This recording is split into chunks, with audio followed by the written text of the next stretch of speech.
वक्त और हालात हमें वहाँ लाकर खड़े कर देते हैं जहाँ सिर्फ हमें अपने अल्लाह से उम्मीद होती है, जहाँ हमें उसके करिश्मे की उम्मीद होती है, जहाँ हमें उसके एक मौजज़े की उम्मीद होती है। तो हाँ मेरी प्यारी बहनों, ऐसा करिश्मा भी होता है, ऐसा मौजज़ा भी होता है, और जहाँ मेरे अल्लाह का हुक्म होता है और वहीं होता है। तो अल्लाह के फज़ल व करम से आज मैं आप लोगों के लिए जो एक तरीका लेकर आई हूँ, एक वज़ीफ़ा लेकर आई हूँ, और इस्तग़फ़ार से जो ज़िंदगी बदल जाती है, वो मौजज़ा, वो करिश्मा, वो मतलब तब्दीलियाँ जो कि एक ज़िंदगी में हर इंसान चाहता है, तो वो सब चीज़ें आज मैं आप लोगों के लेकर आई हूँ। वो भी किसके थ्रू, कि सिर्फ़ एक अल्लाह की ज़ात के थ्रू, उसके एक कलाम के थ्रू, जो कि हर कायनात को बदल देता है, कायनात में करिश्मे कर देता है, कायनात में मौजज़े कर देता है। तो हाँ मेरी प्यारी बहनों, इस्तग़फ़ार का सिर्फ़ एक इतना सा अल्फ़ाज़, अब एक वर्ड्स यानी कि वन वर्ड्स और आई चेंज माय लाइफ़। तो हाँ मेरी प्यारी बहनों, सुबह के फ़जर के बाद की छोटी-सी एक रूटीन और आपकी ज़िंदगी भर का सुकून बन सकती है। तो मेरी प्यारी बहनों, तो आप लोग भी क्यों इन चीज़ों से दूर हो, आप लोग भी क्यों इन चीज़ों से मतलब कि अनजान हो। आप लोगों को क्या पता नहीं कि इस्तग़फ़ार की क्या फ़ज़ीलत है, कि आप लोगों को पता नहीं कि इस्तग़फ़ार से क्या मिल जाता है और इस्तग़फ़ार से हमारी ज़िंदगी से क्या कुछ चला जाता है। तो प्यारी बहनों, आज मैं आप सबको वही चीज़ें बताने आई हूँ, आप लोगों को पता नहीं।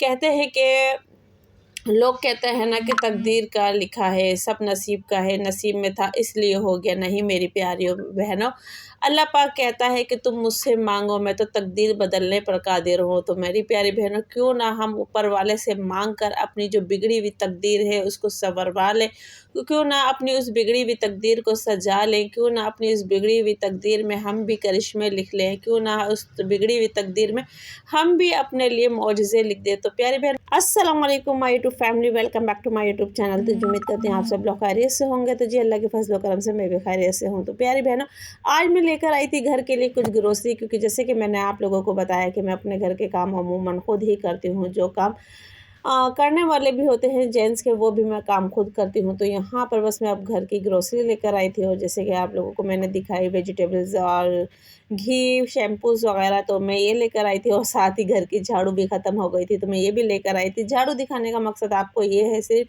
कि अमूमन हम झाड़ू लेकर आते हैं, फिर उसको काटते हैं, करते हैं, तो फिर उससे हमारी कैंची या छुरी की धार भी ख़राब हो जाती है। तो इस झाड़ू से ये है कि कटी-कटाई मिलती है, तो हमें फिर इसकी कोई टेंशन नहीं होती कि हमें इसको काटना पड़े या पीटना पड़े।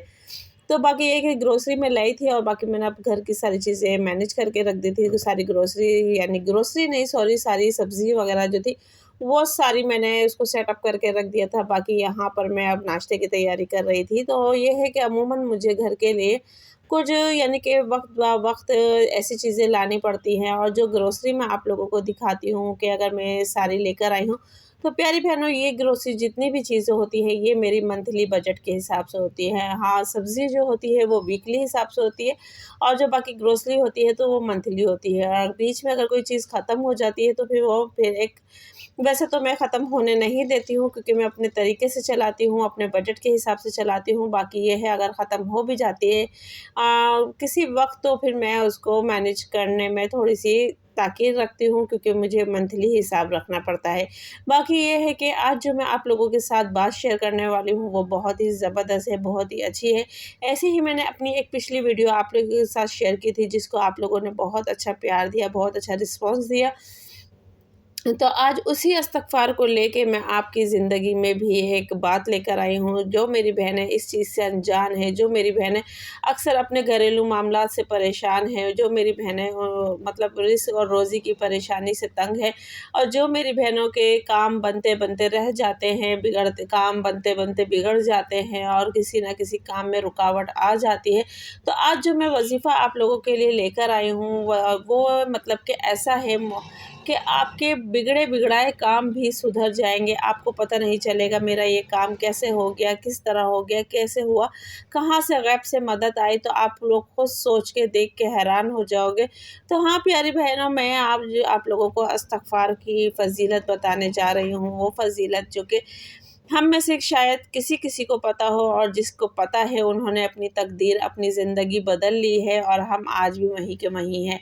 तो प्यारी बहनों, मैं भी इस्तग़फ़ार का आप लोगों को आज ऐसी एक स्टोरी सुनाती हूँ जो कि एक रियल है और मेरी खुद की है।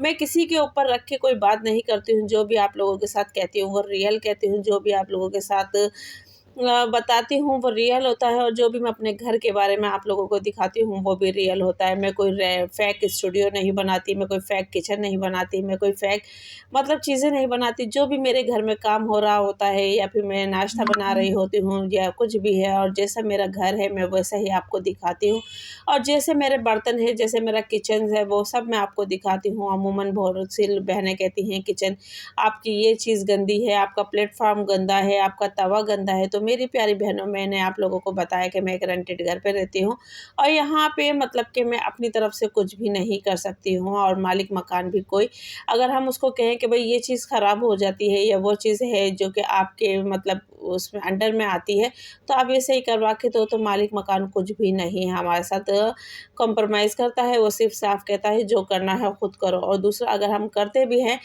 तो हमें उसका कोई भी नैमो बदल नहीं मिलता है। और दूसरा ये है कि फिर वो जब उसका दिल चाहता है तो वो धमकी दे देता है कि आप घर खाली करो। तो प्यारी बहनों, असल मकसद यही है कि यहाँ पर कराची में घर मिलना बहुत मुश्किल है, और जिस तरीके के घर मिलते हैं, तो अगर अच्छे घर देखोगे तो उसका रेंट भी बहुत ज़्यादा होगा। और मैं अपनी रेंज के हिसाब से जिस जगह रहती हूँ, तो ये है कि बहुत मतलब कि रेंट तो मुझे पड़ता है थोड़ा-सा ज़्यादा, पर ये है कि गैस बत्ती लगाओ और ये लगाओ तो उस हिसाब से बहुत ज़्यादा हाई हो जाता है, तो इससे ज़्यादा फिर मेरी रेंज नहीं है। बाकी ये है कि बिल्डिंग भी कुछ ऐसी हुई भी है कि यहाँ पे कोई ना मेरे अपने पराये आते हैं ना जाते हैं। वो कहते हैं नहीं भई, हमें तुम्हारी बिल्डिंग से डर लगता है, और मेरा छत का घर है, तो इस चीज़ को देख के मेरे घर पे कोई भी ना आता है ना जाता है, क्योंकि उनको बिल्डिंग से डर लगता है। बिल्डिंग बहुत ज़्यादा यानी कि नाज़ुक हुई भी है, और मुझे भी यही कहते हैं कि आप लोग यहाँ से शिफ्ट कर जाओ, तो मैं कहती हूँ नहीं, इस पोज़ीशन में मैं नहीं हूँ।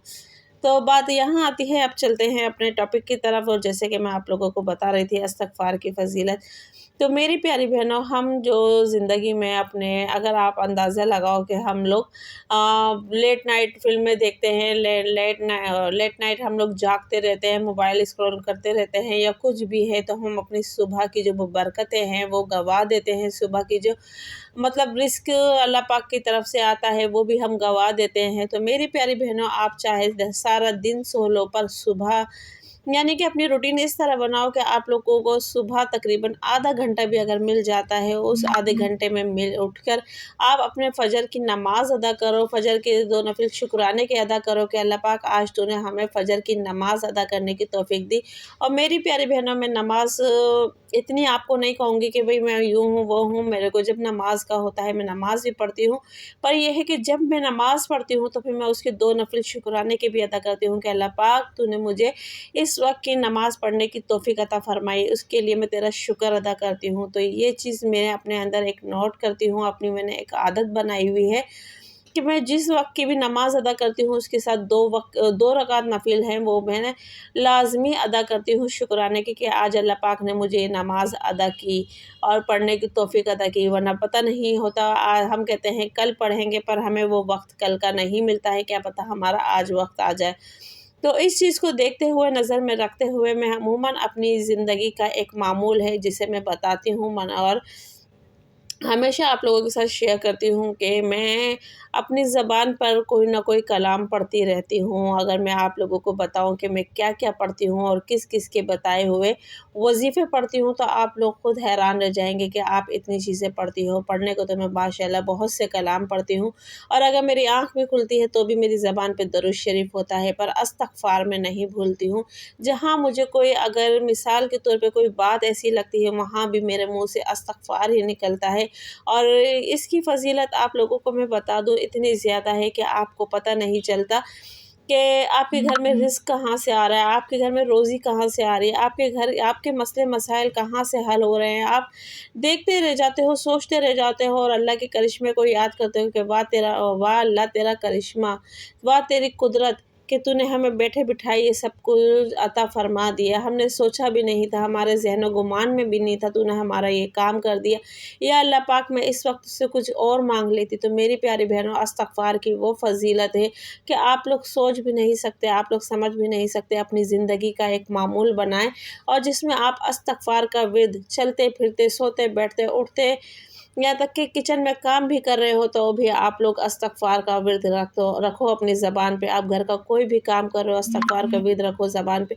मेरी प्यारी बहनों, अक्सर मैं ट्रैवल भी करती हूँ या फिर बाइक पे कहीं जाती भी हूँ तो मेरी ज़बान पे दुरूद शरीफ़ रहता है। मैं बाइक पे बातें नहीं करती हूँ, ना ही मज़े करती हूँ, मैं सिर्फ़ मेरी ज़बान पे एक दुरूद शरीफ़ रहता है। और जहाँ से मैं बैठती हूँ और जहाँ मुझे सफ़र करके जाना होता है, वहाँ तक पहुँचते-पहुँचते रास्ते में मेरे जितने भी दुरूद शरीफ़ पढ़ती हूँ, फिर मैं अपने हुज़ूर पाक सल्लल्लाहु अलैहि वसल्लम पर हदिया कर देती हूँ। तो मेरी प्यारी बहनों, आप लोग भी ये एक वज़ीफ़ा और एक ये नसीहत है, जो भी है आप लोग आज़माएँ और इसको पढ़ें, देखें, समझें और उसका फिर वक़्त आने पर इसका इंतज़ार करें कि अल्लाह पाक हर चीज़ अपने वक़्त पे देता है और वही वक़्त हमारे लिए बेहतर वक़्त होता है। तो अल्लाह पाक से हमेशा अपने अच्छे नसीब के लिए दुआ कीजिए, अपने बच्चों के लिए अच्छी दुआ कीजिए, अपने आने वाले मुस्तक़बिल के लिए अच्छी दुआ कीजिए, क्योंकि हमें नहीं पता कि हमारे नसीब में क्या लिखा है, हमारे मुक़द्दर में क्या लिखा है। और अगर कुछ बुरा लिखा भी है तो हम ये चीज़ें पढ़ के अपने नसीब को बदल सकते हैं, अपने मुक़द्दर को बदल सकते हैं और वो बदलने वाली ज़ात अल्लाह की है और उसे हम राज़ी कर सकते हैं। तो प्यारी बहनों, अगर आप लोगों को भी ये दुआ मेरी पसंद आई है तो प्लीज़, ये मेरी बातें पसंद आई हैं तो प्लीज़ वीडियो को ज़्यादा से ज़्यादा लाइक करें, शेयर करें, चैनल को सब्सक्राइब करें, बेल आइकन का बटन लाज़मी दबाएँ ताकि हर आने वाली नोटिफ़िकेशन जो है वो आप लोगों को मिलती रहे, क्योंकि मुझे वाक़ई है आप लोगों के सपोर्ट की बहुत ज़्यादा ज़रूरत है। और उम्मीद करूँगी कि आप लोग मेरी इस वीडियो को ज़्यादा से ज़्यादा लाइक करेंगे, शेयर करेंगे। मिलते हैं नेक्स्ट वीडियो में। अल्लाह हाफ़िज़। दुआओं में याद रखें।